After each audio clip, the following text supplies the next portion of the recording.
everyone. I want to thank you for participating in today's presentation, Fueling Your Body Pre, Mid, and Post Training and Competition for Nordic Skiing. So before we get started, I'd like to share my screen with you and also tell you a little bit about myself. My name is Angela Moore. I'm a master's degree registered dietitian. I'm also certified by the American College of Sports Medicine as an exercise specialist. I've been in private practice since 1990 and here in Colorado about 20 years. My company, Fit Life of Colorado, offers functional medicine nutrition services like food sensitivity testing, micronutrient testing, and nutrigenomic testing. You can visit my website, fitlifeofcolorado.com, for more information about the programs and services I offer. And if you have any questions after the presentation, you can email me or give me a call. I provided my information here. So let's talk about fueling your body pre, mid, post training and competition for Nordic skiing.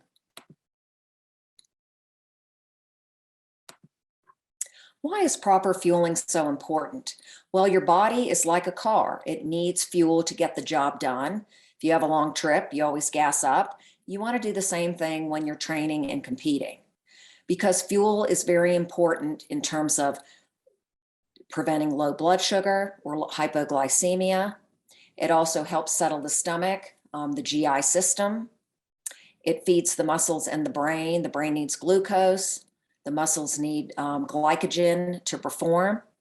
It also allows you to perform harder, longer, and burn more calories. And for Nordic skiing, because you generate more heat, you need to generate heat in the cold, you actually need more calories. So you definitely want to fuel for outdoor winter sports like Nordic skiing. So it amazes me how little some people eat before they work out and before they compete. And it's often because they experience certain kinds of symptoms and are afraid to eat. So what symptoms they seem to experience are gastrointestinal distress, like an upset stomach or a jittery stomach, gas, bloating, cramping, and if it gets really bad, diarrhea. So what influences gastrointestinal distress that people experience? Well, one of the things we found through research is that stable position sports seem to cause less problems. So that's like swimming, cycling, and even cross-country skiing. However, things like running that tend to jostle the intestines, those types of activities seem to cause more gastrointestinal disturbances. The other thing we found is that trained people do better than untrained, and also older people do better than younger people. So that aging and training effect seems to help with those gastrointestinal issues.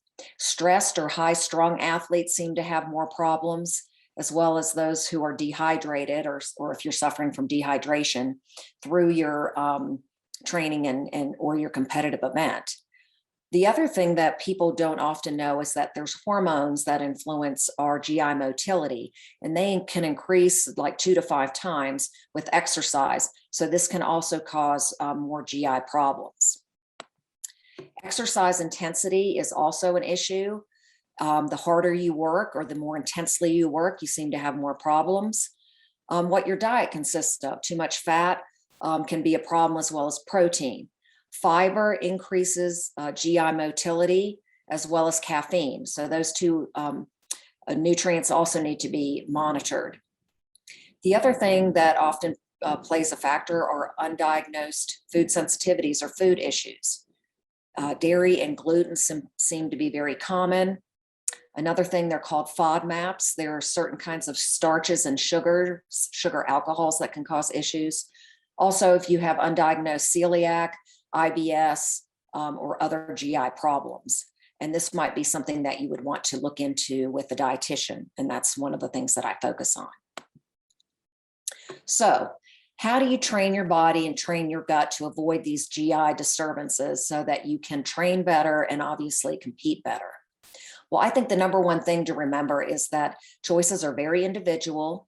There's not a magic food or beverage that everybody can use that works for them. You really need to test things out. You need to experiment with different foods. Also, if you want to use sports gels, gummies, and beverages, you want to experiment with all those. You also want to find out if you tolerate solids better than liquid or vice versa.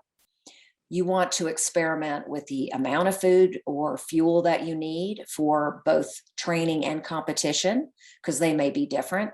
And you also want to learn about the timing of these things. So all these factors are really important.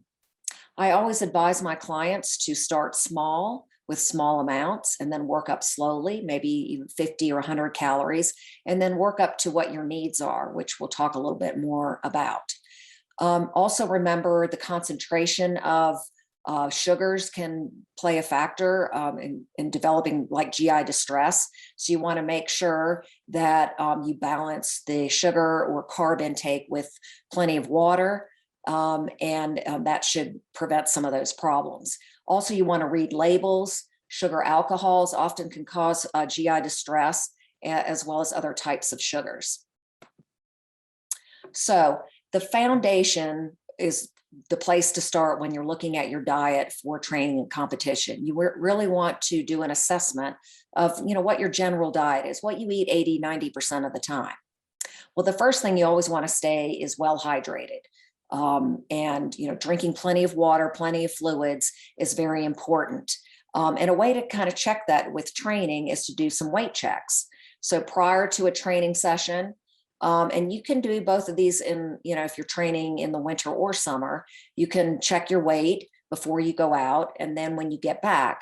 And for every pound that you lose, you basically want to supplement with about 20 ounces of fluid or water. The other thing you want to look at is your dietary intake, and what foods you pick. So I always recommend that you eat lots of fruits and vegetables, which can also provide you with fluids, extra fluids, whole grains instead of processed carbohydrates, lean sources of protein instead of fatty meats, and also selecting healthy fats. Complex carbohydrates are important for fueling those muscles in the brain, and that should also make up your general dietary selection. Whole grain breads, rice, pasta, potatoes, beans or legumes are a great source of carbohydrate as well as protein. So is edamame or soy, quinoa. Even energy bars can be part of a complex carbohydrate selection, and whole fruit. Now, simple carbohydrates are something that are better used when you are in a training or competition session, because that's going to be that quick energy that fuels your muscles and your brain, like the gummies and the gels, the fluid replacement beverages, and even dried fruit or using jam or honey. When you're selecting proteins, as I mentioned, you want to select more low fat. And also, you can also use dairy if you don't have a problem with that, yogurt, milk, and cheese. Plant proteins, that's becoming very popular, more vegan or plant-based diets. So legumes are important to select. Hummus like garbanzo beans and quinoa. And then healthy fats, nut butters are also very popular, different types, almond, pecan, peanut butter, avocado, and also olive oil. So before exercise, it's important to kind of think about how much time you're looking at, 1 to 4 hours. At the kind of 4-hour mark, you can actually eat a fairly decent sized meal. And then if you're looking at more like an hour before, that might be a lighter snack. So these are just some suggestions that might be helpful.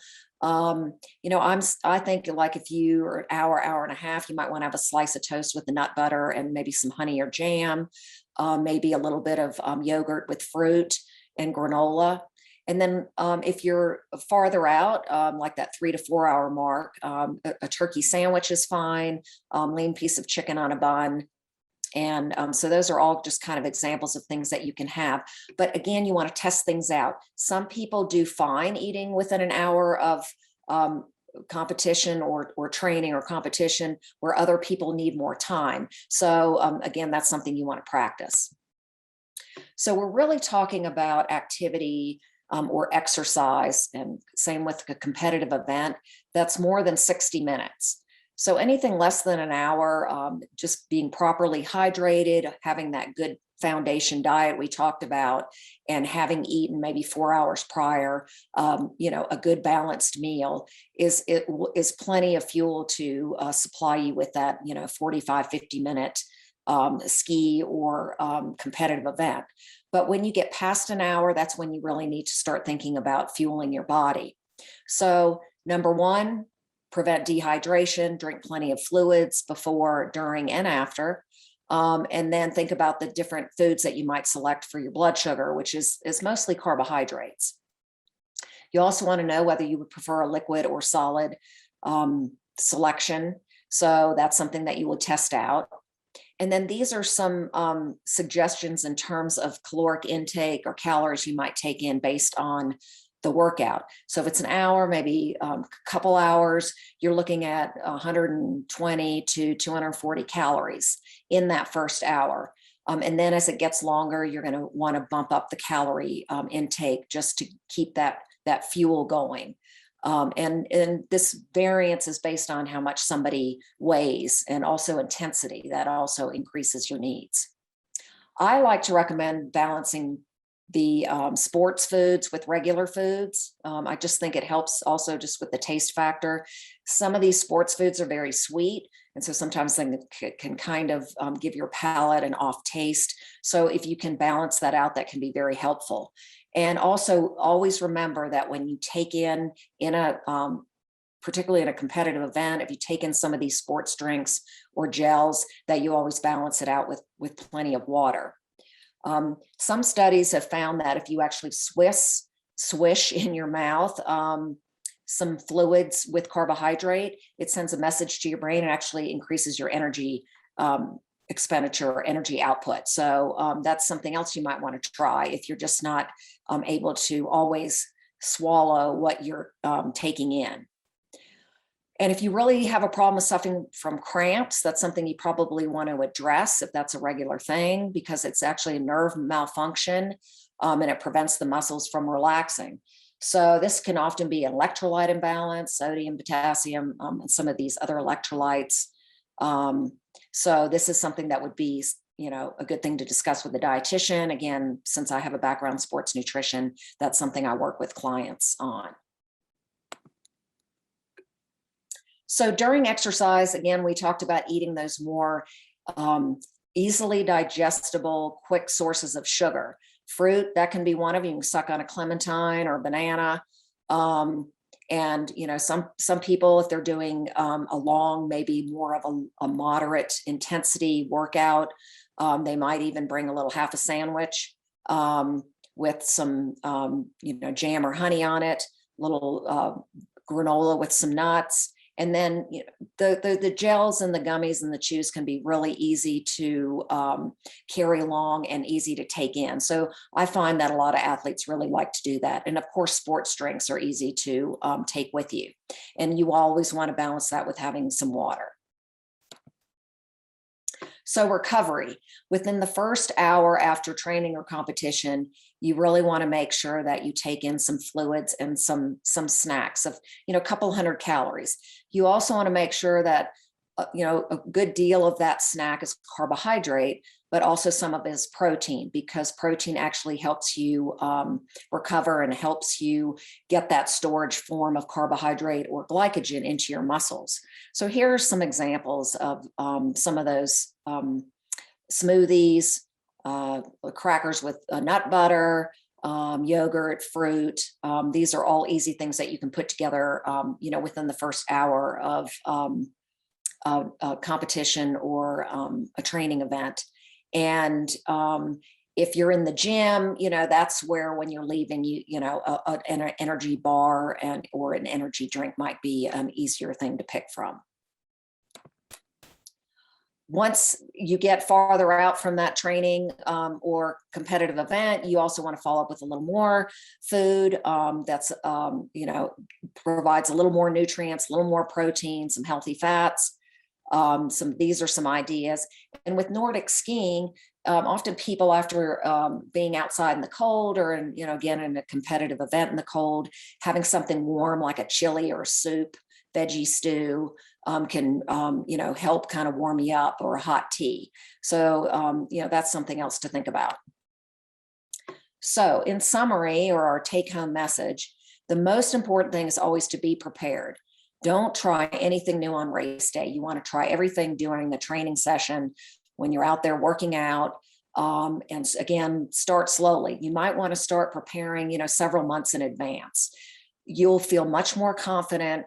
You'll have much less chance of GI distress if you are well trained and you've prepared yourself. Make sure that you think about not just the day of, but the day before and even the day before that. How am I hydrating? How much water am I drinking? Balancing that diet. Maybe I should back off on the fiber. How am I dealing with caffeine? That can be something that can be very helpful in training and competition, but sometimes it can backfire. And you always want to read labels. Some of these gummies today actually have caffeine in them. So you want to make sure you don't overdo it, where you might find, caffeine in something that you didn't know was in there. Skiers actually seem to have a very high rate of dehydration because they're cold out there and they just don't feel the same way or have the same responses as they do in the heat. So you really have to force the fluids and make sure that you're well hydrated before you get out there. And wind can also be a factor. How many hills you're doing, all this stuff has an impact on the fuel you use, and also, how much fluids you require. Test out the solid and the liquid, as I talked about, and make sure that you know what's better for you. What do you tolerate better? What do you metabolize better? And even what tastes better for you.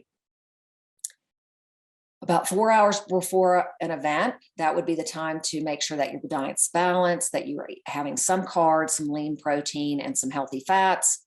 And then maybe an hour, just kind of maybe a light snack, in particular if you're doing a longer event. Then mid-event, you want to do more of those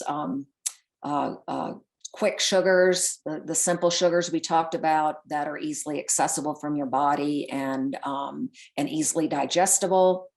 And then, of course, it's very important within the first hour after training or competition to have a snack, something with protein to help you utilize those carbs, and then later have a more substantial meal. Make sure you monitor how much fiber you're eating and caffeine. That's very important. And, you just want to make sure, your GI system is empty before you get out there, so you don't run into problems. And being prepared, being well-trained allows you to be more confident and have more fun. And that's really why you're out there. So I do hope that this information was helpful. Again, if you have any questions about this topic, or if you have any questions about the programs and services I offer, feel free to contact me. And I hope you have a great and successful Nordic skiing season, and maybe I'll see you out on the trails.